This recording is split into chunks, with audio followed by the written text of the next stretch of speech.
He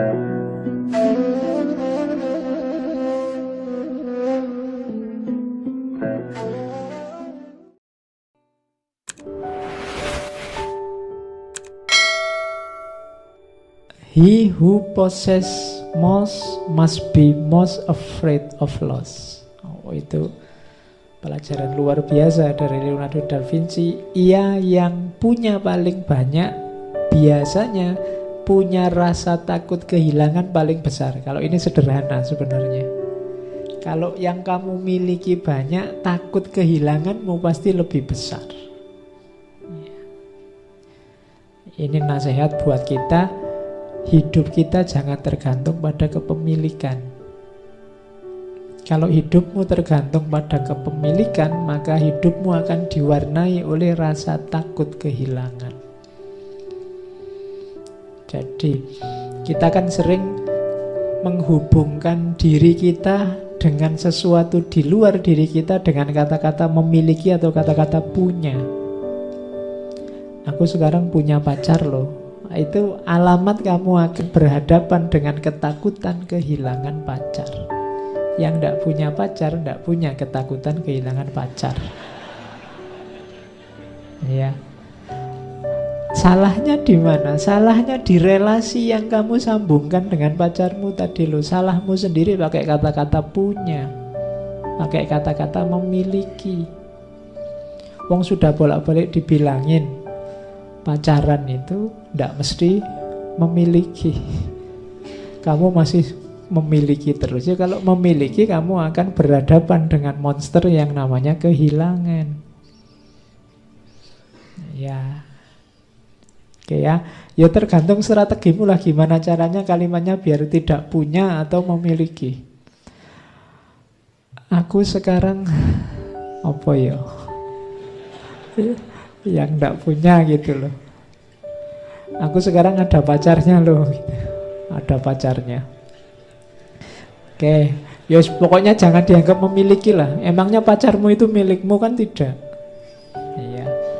Ya kalian sedang saling membantu berdua, bertukar fungsi, bertukar manfaat. Tapi jangan poses. Harta juga begitu. Aku sekarang punya laptop. Ini laptop milikku loh. Ya sudah, kamu akan berhadapan dengan pada saatnya kamu akan kehilangan laptopmu. Oke, sehingga kalau laptopmu error, rusak, kamu sedihnya luar biasa karena ini kemarin milikmu. Itu yang agama menasihati kita, wanti-wanti jangan tergantung apapun selain Allah. Karena pasti kamu akan takut dan akhirnya kecewa. Karena semua yang selain Allah pasti akan meninggalkanmu, jenisnya apapun.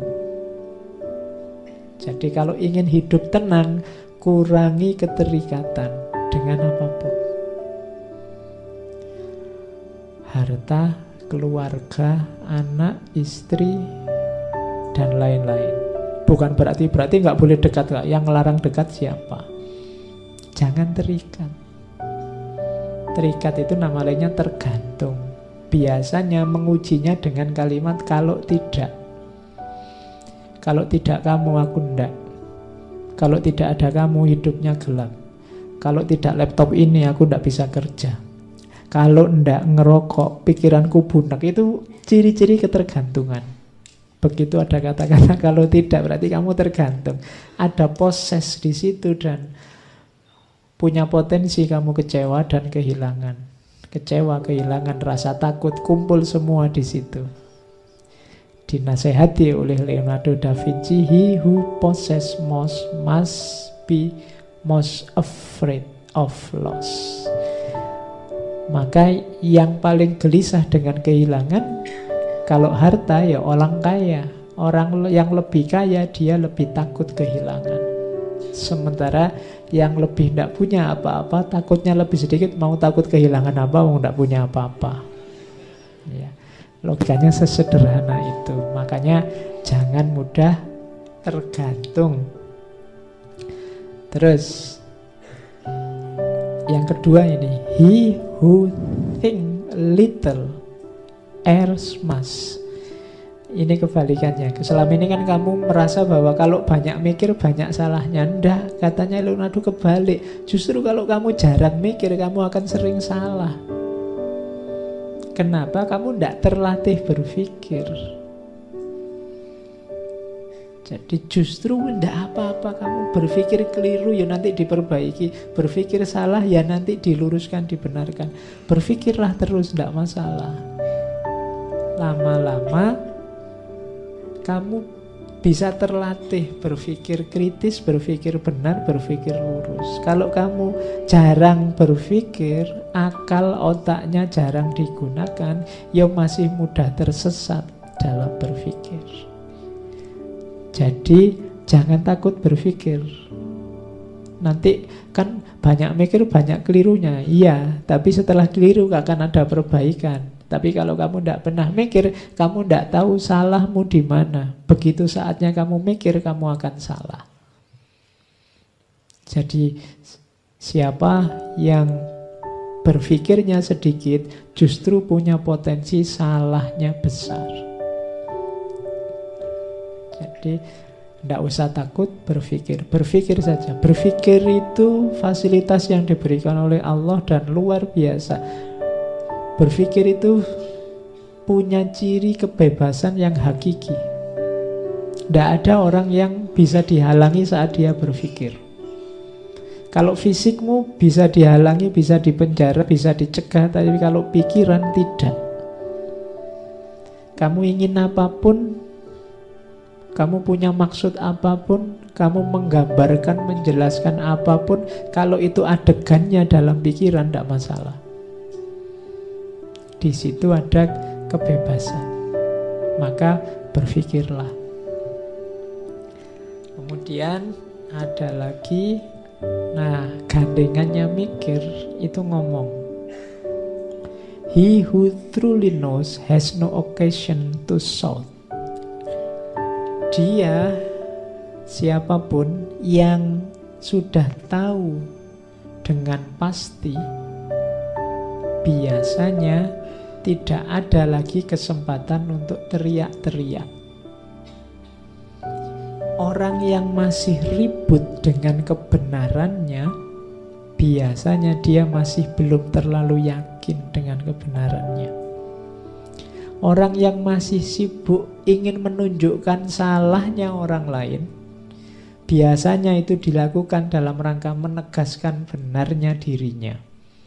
Kalau dia masih butuh ingin menegaskan benarnya dirinya, sebenarnya dia belum terlalu yakin dengan kebenarannya sendiri.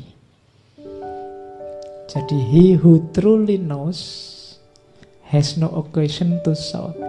Kalau kamu sudah tahu kebenaran, biasanya kamu tenang, tidak ribut. Pokoknya aku tahu sendiri kok, kamu mau ngomong apa terserah kamu. Aku sudah ngerti yang sejati. Tapi kalau kamu masih ribut, masih pingin tahu salahnya orang lain di mana karena yang benar itu aku, biasanya kamu masih butuh justifikasi dari kebenaranmu yang terletak dalam salahnya orang lain. Nah, ini kita harus hati-hati dengan kebenaran yang kita miliki, karena kadang-kadang kita itu kan sibuk nyari kesalahan orang lain. Itu sebenarnya ciri bahwa kita belum terlalu yakin dengan kebenaran kita sendiri. Kalau kita sudah yakin mantap dengan kebenaran kita, biasanya kita tidak butuh lagi penjelasan bahwa orang lain lebih buruk, lebih salah dari kita, bahwa orang lain yang keliru dan kita satu-satunya yang benar. Kalau sudah yakin ya sudah. Kamu yakin benar bahwa pilihanmu paling cocok, atau kamu yakin bahwa di kampung ini yang paling ganteng aku misalnya, itu kamu kan sudah tenang. Tapi kalau kamu masih nyari, loh itu kan lebih jelek, itu kan lebih jelek, itu menunjukkan kamu tidak terlalu yakin dengan kegantenganmu. Kami masih butuh untuk dijejer orangnya yang lebih jelek untuk menegaskan bahwa kamulah yang paling ganteng. Jadi ini boleh kamu jadikan rumus bahwa yang masih ribut untuk mencari siapa yang salah, kemungkinan dia masih belum terlalu yakin dengan kebenarannya sendiri. Kalau dalam tradisi filsafat Islam, ilmu kalam ada istilah sukunun nafas. Sukunun nafas itu tenangnya jiwa. Jadi di antara parameternya kebenaran itu sukunun nafas. Kalau kamu sudah nyampe pada terminal kebenaran, jiwamu tenang. Sudah tahu aslinya, saya tenang sudah. Tapi kalau belum, masih mencari-cari justifikasi pembenaran, biasanya masih belum tahu.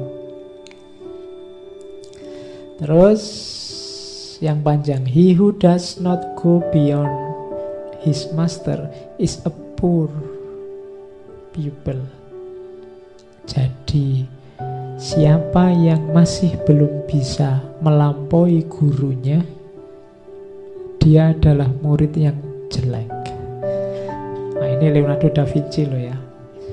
Berarti misimu sebenarnya adalah kamu harus lebih pinter, lebih cerdas, lebih luar biasa dibandingkan guru-gurumu. Kalau hanya sama, itu pun tetap dianggap kamu murid yang jelek. Kenapa bisa begitu loh? Gurumu itu anak zamannya. Dia sampai dalam keilmuannya sebatas wawasan dinamika kehidupannya. Sementara hidup itu dinamis, maka wawasanmu harusnya nambahi wawasan gurumu, sehingga kamu harusnya lebih luas dari gurumu. Itu menunjukkan gurumu sukses. Kalau hanya sama, berarti kamu hanya mengcopy paste gagasan-gagasannya gurumu.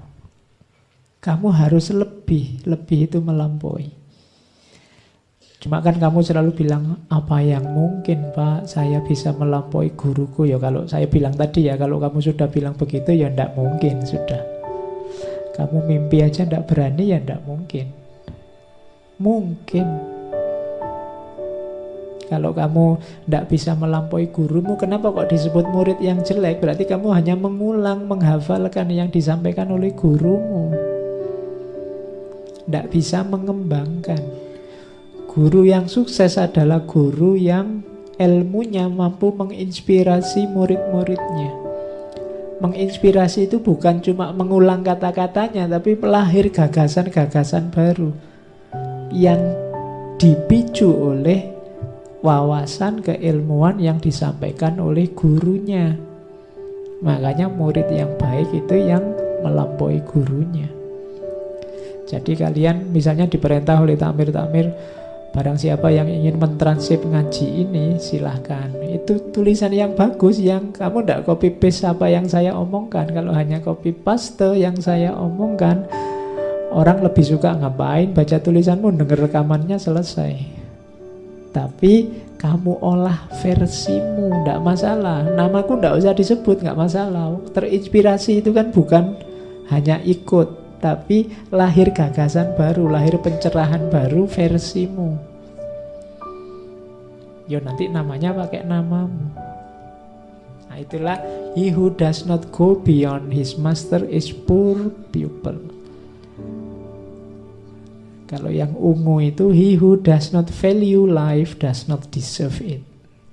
Orang yang tidak menghargai kehidupan tidak layak untuk hidup. Wong gak kamu hargai.